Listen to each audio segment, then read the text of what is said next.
بسم اللہ الرحمن الرحیم صلی اللہ علی حبیبہ محمد وآلہ وسلم۔ السلام علیکم ورحمۃ اللہ وبرکاتہ۔ محب سے محبوب کا سفر، مومن سے ولی بننے کا سفر، تزکیہ نفس تصفیہ قلب کا سفر اور روحانی درجات مقامات بلند کرنے کا سفر، معراج کا سفر، اللہ کی قرب اور رضا کا سفر، یہ تمام چاہتیں ہوتی ہیں ایک سالک کی، ایک بندے کی، ایک مومن کی۔ آج کے اس موضوع میں ہم اسی بارے میں بات کریں گے۔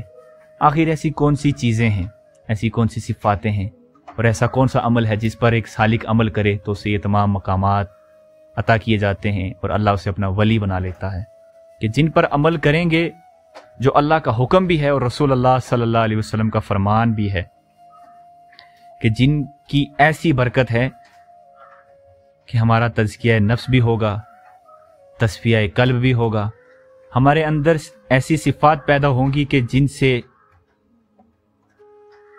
ہم قرب الہی کا سفر طے کریں گے اور اللہ کی رضا کو حاصل کر لیں گے۔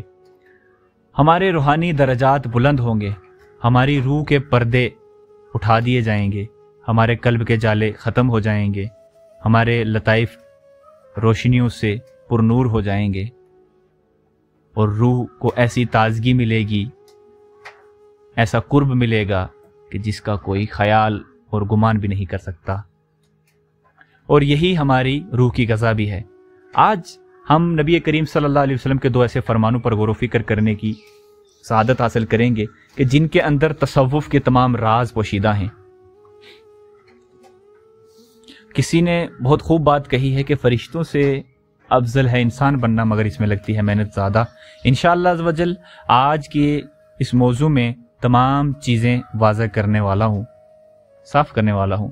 اگر کوئی بھی شخص میرے چینل پر نیا ہے تو لازماً سبسکرائب کریں، میں ایسے ہی موضوع ڈالتا رہتا ہوں، اور ویڈیو کو لائک کریں اور شیئر کریں اور بالخصوص کمنٹ کریں۔ اس سے کیا ہوتا ہے کہ یہ ویڈیو آگے اور لوگوں تک جاتی ہے، اور اگر آپ کی برکت سے، آپ کے لائک کی وجہ سے ایک بندہ بھی کوئی ایسا دیکھ لیتا ہے جو اس پر عمل کرے گا تو اس کا آپ کو آٹومیٹکلی اجر ملے گا۔ اللہ پاک قرآن کریم میں ارشاد فرماتا ہے، سورہ آل عمران آیت نمبر 31، اے حبیب کہہ دیجئے اگر تم اللہ سے محبت رکھتے ہو۔ یہ لوگوں کو کہہ رہے ہیں کہ لوگ کہتے تھے نا کہ ہم اللہ سے محبت کرتے ہیں، ہم اللہ کے محب ہیں، کہ اے حبیب کہہ دیجئے اگر تم اللہ سے محبت رکھتے ہو تو میری اتباع کرو، یعنی آپ کریم صلی اللہ علیہ وسلم کی اتباع سے مراد ہے زور زبردستی نہیں، بلکہ اپنی خوشی سے آپ کریم صلی اللہ علیہ وسلم کے ساتھ چلنا اور ان کے حکم پر عمل کرنا۔ پھر اللہ کیا کرے گا؟ اللہ تم سے محبت کرے گا اور تمہارے گناہوں کو بخش دے گا۔ سورہ آل عمران آیت نمبر 31، قُلْ إِن كُنتُمْ تُحِبُّونَ اللَّهَ فَاتَّبِعُونِي يُحْبِبْكُمُ اللَّهُ۔ کے تابع دار اتباع کریں آپ کی، پھر اللہ انہیں اپنا محبوب بنا لے گا۔ یہ آیت مبارکہ اس حقیقت کو واضح کرتی ہے کہ اللہ کی محبت کا راز نبی کریم صلی اللہ علیہ وسلم کی اتباع میں ہے، یعنی اللہ پھر تم سے محبت کرنا شروع کرے گا۔ یہی اتباع ایک محب، ایک سالک کو محبوب بنا دیتی ہے اور بندے کو اللہ کے خاص قرب اور خاص مقام پر لے جاتی ہے۔ یہ حدیث دیکھنے میں بہت نارمل لگتی ہیں، مگر اس کی گہرائی اگر ہم جان جائیں، سمجھ جائیں، غور و فکر کریں تو یہ حدیث تصوف کی آدھی سے زیادہ منزلیں طے کرنے کے لیے ہمارے لیے کافی ہیں۔ یعنی اگر کوئی اس حدیث پر عمل کر لے تو وہ تصوف کی ایسی منازلوں کو طے کر سکتا ہے جس میں آج اکثر لوگ پھنسے ہوئے ہیں۔ حدیث ہے کہ جو تم اپنے لیے پسند کرو وہی اپنے مومن بھائی کے لیے بھی پسند کرو۔ اگر کوئی سالک بھی ہے، محب ہے، یا کوئی عام بندہ ہے، عام مسلمان ہے جو عام زندگی جی رہا ہوتا ہے، وہ بھی یہی چاہتا ہے کہ اس کی راہ میں آزمائش نہ آئے، کانٹے نہ ہوں، لوگ اس کو دھوکہ نہ دیں، اس کے گھر پہ چوری نہ کریں۔ جلال الدین رومی رحمۃ اللہ علیہ فرماتے ہیں کہ چلاکی یہ ہے کہ تو دنیا بدلنا چاہتا ہے، اور عقل مندی اور دانش مندی یہ ہے کہ تو خود کو بدل دے، اور خود کو بدلنے کے لیے سب سے زیادہ ضروری چیز اپنے نفس کا محاسبہ کرنا ہے اور اپنے اندر یہ تبدیلیاں لانی ہیں۔ یعنی ہم اکثر یہ کوشش کر رہے ہوتے ہیں کہ سامنے والا بدل جائے، لیکن اس حدیث کے مطابق جو تم اپنے لیے پسند کرتے ہو وہی اپنے مومن بھائی کے لیے پسند کرو۔ تم یہ پسند کرتے ہو کہ لوگ شکر گزاری کریں، یاد رکھنا میں جو بھی صفت بیان کروں گا وہ ہم لوگوں میں بھی پسند کرتے ہیں کہ لوگ ہمیں یہ چیز عطا کریں، تو بدلے میں ہمیں بھی وہی چیز لوگوں کو عطا کرنی ہے۔ لوگ شکر گزاری کریں، اور جب ہم ان کے لیے کچھ کریں تو لوگ شکر گزاری کریں، لوگ ہمیں معاف کریں، لوگ ہماری مدد کریں، لوگ ہمارے احسان کو مانیں، لوگ ہماری ذمہ داریوں میں ہماری مدد کریں، لوگ ہمیں تسلی دے جب ہم بیمار ہوں یا پھر ہم ایک پریشانی کے عالم میں ہوں، لوگ ہماری عزت کریں، ہماری راہوں میں لوگ ہماری عزت کریں اور ہماری راہوں میں جو ہے وہ پھول بچھائیں۔ تو ہمیں بھی لوگوں کی راہ میں پھول بچھانے چاہیے، کیونکہ اپنے لیے جو پسند کرو اپنے مومن بھائی کے لیے بھی پسند کرو۔ تم چوری چکاری اپنے گھر پہ اگر ہونا پسند نہیں کرتے تو کسی گھر میں چوری چکاری مت کرو۔ اگر تم یہ نہیں چاہتے کہ تمہارا حق کھایا جائے تو تم بھی کسی کے حق کو مت کھاؤ۔ لوگ ہماری حوصلہ افزائی کرے تو تم بھی کسی کی حوصلہ افزائی کرو۔ لوگ ہمیں سنیں، لوگ مجھے سنیں، لوگ میرے مخلص ہوں، لوگ ہمیں نظر انداز نہ کریں، لوگ ہمارے ساتھ احسان سلوک کریں، اور بھی کوئی ساری ایسی چیز ہیں جو ہم چاہتے ہیں کہ لوگ ہمیں عطا کریں۔ تو اس حدیث میں آقا کریم صلی اللہ علیہ وسلم نے ہمیں وہ نسخہ عطا فرما دیا۔ اس کا اگر باطن دیکھا جائے تو ہم پسند کرتے ہیں نا کہ ہماری راہوں میں کانٹے نہ بچھائے جائیں، ہمیں آزمائش کم آئے، ہمارے دشمن کم ہوں، تو ہمیں بھی لوگوں سے دشمنی کم کرنی چاہیے، ہمیں بھی لوگوں کی راہوں میں کانٹے نہیں بچھانے چاہیے بلکہ پھول بچھانے چاہیے۔ یہ تمام معاملات ہیں، اور اگر اس پہ میں موضوع پہ بات کروں گا تو 100 سے زیادہ معاملات، 100 سے زیادہ صفات کا معاملہ ہے۔ انشاءاللہ میں ڈسکرپشن میں اور کمنٹ باکس میں وہ تمام چیزیں ڈال دوں گا، آپ لوگ پڑھ لینا انشاءاللہ عز و جل۔ جو تمہیں محروم کرے تم اس کو عطا کرو، یہ دوسری حدیث ہے۔ اب اس حدیث پر عمل کر لیا پہلی حدیث پر، اور پھر دوسری حدیث، جو تمہیں محروم کرے تم اسے عطا کرو، جو تم پر ظلم کرے تم اسے معاف کرو۔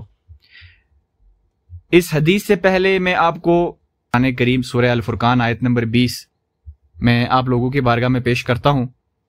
اور ہم نے تمہیں ایک دوسرے کے لیے آزمائش بنایا ہے، کیا تم صبر کرو گے؟ یہ میں اس وجہ سے بتا رہا ہوں کیونکہ اسی حدیث جو دوسری حدیث میں نے بیان کی ہے، اسی کے متعلق تمام چیزیں ہیں۔ یہاں غور و فکر کریں تو معلوم ہوتا ہے کہ سالک کا رستہ آزمائشوں سے بھرا ہوا ہوتا ہے۔ حدیث مبارکہ ہے جو تمہیں محروم کرے تم اسے عطا کرو، اور جو تم پر ظلم کرے تم اسے معاف کرو۔ اس حدیث میں اور قرآن کریم کی سورہ الفرقان آیت نمبر 20 میں اللہ پاک نے صاف فرما دیا کہ سامنے والے کے نفس اور تمہارا نفس تم ایک دوسرے کے لیے آزمائش ہو، تو کیا تم صبر کرو گے؟ یعنی تمہاری راہ میں اگر کوئی کانٹے بچھا دے، پچھلے موضوع میں ہم نے بات کی کہ اگر تم کسی کی راہ میں کانٹے بچھا، اگر تمہاری راہ میں کانٹے بچھا دے، سامنے سے ہی برا بلا پیش آ رہا ہو، تمہیں ظلم کرے تو تمہیں اسے معاف کرنا ہے۔ پھر اللہ ساتھ میں یہ بھی فرما رہا ہے کہ کیا تم صبر کرو گے؟ یہ واضح کیے جا رہا ہے کہ تمہیں صبر کا دامن، استقامت اور عمل کا دامن تھامے رکھنا ہے۔ یعنی جس چیز پر تم چل رہے ہو یہ عمل ہے تمہارا، راہ سلوک، تو تمہیں عمل اور استقامت کو تھام رکھنا ہے۔ عمل سے مراد یعنی جس رستے پر تم چل رہے ہو نا، اس کو چھوڑنا نہیں ہے، اپنا عمل جاری رکھنا ہے، یعنی اس پہ استقامت حاصل کرنی ہے، اور اس راستے کے کانٹوں سے ڈرنا نہیں ہے، پیچھے نہیں ہٹنا ہے، اور صبر کا دامن تھامنا ہے۔ کیونکہ کبھی لوگ تمہیں برا بلا کہیں گے۔ آقا کریم صلی اللہ علیہ وسلم کے بارے میں لوگوں نے کیا کہا؟ نعوذ باللہ، استغفر اللہ، کی بارگاہ میں بہت ساری گستاخیاں کی، آپ جادوگر ہیں، آپ ایسے ہیں، آپ فلاں ہیں، آپ ایسے ہیں ویسے ہیں، نعوذ باللہ استغفر اللہ، بہت ساری گستاخیاں کی، لیکن آقا نے ہمیشہ صبر کا دامن تھاما۔ اور ایک مرتبہ تو اللہ کا حکم آ گیا کہ یہ پہاڑیاں پلٹ دو ان منافقوں پر، ان کفاروں پر، لیکن اللہ جل شانہ الکریم کے پیارے مصطفیٰ کریم نے انہیں معاف کیا اور کہا یا اللہ، ہو سکتا ہے یہ نہیں ان کی آگے آل میں سے، ان کی اولاد میں سے کوئی ایمان لے آئے گا۔ تو ہمیں آقا کریم صلی اللہ علیہ وسلم کی اس حدیث پر عمل کرنا ہے۔ یہ حدیث اور قرآن کریم کی آیت ہمیں یہ واضح کر رہی ہے کہ تم صبر کا دامن اور استقامت کا دامن اور عمل کا دامن تھامے رکھنا، تو پھر اللہ جل شانہ الکریم تمہیں اللہ کے نبی صلی اللہ علیہ وسلم کی اس اطاعت کے بدلے میں اپنا حبیب بنائے گا۔ کیونکہ کبھی لوگ تمہیں برا بلا کہیں گے، کبھی تم پر ظلم و ستم کریں گے، تم پہ تہمتیں لگا سکتے، تم جادوگر ہو، تم فلاں ہو، تم ایسے ہو، تم ویسے ہو، تم گندے ہو، تمہاری وجہ سے ہمارا گھر بگڑ گیا، اور تم پر بھی یہ معاملات آ سکتے ہیں، میری بہنوں پر یہ معاملات آ سکتے ہیں۔ ایسے معاملات آتے ہیں کیونکہ تم جب چلو گے تو تمہاری راہ میں کانٹے ضرور آئیں گے۔ تو اللہ کئی مرتبہ ہماری محبت کو آزماتا ہے، دیکھتا ہے کہ یہ برتن کتنا مضبوط ہو چکا ہے، اب میں اس میں کوئی بھاری غذا ڈالوں گا، اس پہ میں رحمت اور اپنی تجلی ڈالوں گا، کہیں یہ پھٹ تو نہیں جائے گا، کہیں آزمائش میں گر تو نہیں جائے گا۔ اور کتنا صبر کرے گا، یعنی صبر سے ہمیں تولا جائے گا، اور آزمائشوں پر میری رضا کو سمجھے گا کہ نہیں سمجھے گا۔ اگر کوئی ہمیں نقصان پہنچانا چاہتا ہے تو ہمیں جواب میں صبر کرنا چاہیے، انتقام نہ سوچنا چاہیے، نہ لینا چاہیے، نہ اس کی حسد، نہ اس کا بغض، نہ ہمارے اندر تکبر آنا چاہیے ان 2 حدیثوں پر اگر عمل کریں تو. کیونکہ اللہ تعالیٰ کبھی کبھی سالک کو آزمانے کے لیے اس کے راستے میں آزمائشیں ڈالتا ہے، اور آزمانے کے لیے لوگوں کے ذریعے سالک کے راستے میں تکلیفیں کھڑی کرتا ہے، آزمائشیں پیدا کرتا ہے. لیکن جو اللہ کے لیے صبر کرتا ہے وہ کامیاب ہو جاتا ہے. اور اللہ کی رضا کو سمجھنا کہ یہ اللہ کی طرف سے، ہر چیز کو اللہ ہی کی طرف سے سمجھو. بندے کی اتنی اوقات نہیں ہے، اتنی ہمت نہیں ہے وہ کچھ بھی کر سکے، اور اللہ صبر کرنے والوں سے محبت کرتا ہے. واللہ یحب الصابرین. اور اگر کوئی سالک ان دونوں حدیثوں پر عمل کرتا ہے، وہ سورہ آل عمران کی آیت نمبر 31 پر پورا مکمل عمل کر رہا ہے. یعنی آل عمران میں اللہ پاک نے ارشاد فرما دیا ہے نا کہ جو آپ کی اتباع کریں گے وہ میرے محبوب ہو جائیں گے اور میں ان کے تمام گناہوں کو بخش دوں گا. اس حدیث میں ہمیں معاف کرنے کا، درگزر کرنے کا، صبر کرنے کا، استقامت حاصل کرنے کا اور اپنی راہ پر مضبوطی سے ڈٹے رہنے کا درس دیا جا رہا ہے. اور بھی بہت ساری صفتیں ہیں، میں بیان کرنا چاہوں گا تو یہ ویڈیو کم سے کم 4 سے 5 گھنٹے چلی جائے گی، جس پہ ہزاروں کی تعداد میں نے اس کی صفتیں میں نے سرچ کی ہیں کہ اس سے صفت کیا کیا پیدا ہوتی ہیں اور ہمارا تزکیہ کس طریقے سے ہوتا ہے. تزکیہ اب اس میں سے حسد، بخل نکل گئی. صبر جیسا ہمارے اندر پیدا ہوتا تھا ہم کسی کو کچھ کہتے نہیں ہیں. حسد، بخل، تکبر، کینہ، نہ جانے کتنی ساری بڑی بڑی بیماریاں ان حدیثوں پر عمل کرنے سے ہمارے اندر سے ختم ہو جاتی ہیں، ان کا خاتمہ ہو جاتا ہے. اور پھر جب ہمارے اندر یہ اچھی صفتیں عمل کی وجہ سے پیدا ہوتی ہیں، جب اچھی صفات یعنی صفات ملکوتی پیدا ہونا شروع ہو جاتی ہیں تو بندہ نفس کی امارگی سے آزاد ہو جاتا ہے، نفس کے فریب کو سمجھنا شروع کر دیتا ہے اور نفس امارہ سے لوامہ اور لوامہ سے ملہمہ تک پہنچ جاتا ہے. اور جب ایسی صفات سالک کے سینے میں پیدا ہونا شروع ہو جاتی ہیں کہ جو اللہ کو پسند ہیں، جو اللہ کی رضا سے ہیں اور اللہ کو راضی کرنے والی صفات ہیں، تو اللہ اپنی خاص رحمت اور تجلیات ایسے سالک پر، اپنے محب پر ظہور فرماتا ہے، ظاہر کرتا ہے، پھر اس کے قلب کو اپنی تجلیات سے منور کر دیتا ہے، جن کی برکت سے سالک کے لطائف سطح روحانی تجلیات کا مرکز بن جاتے ہیں.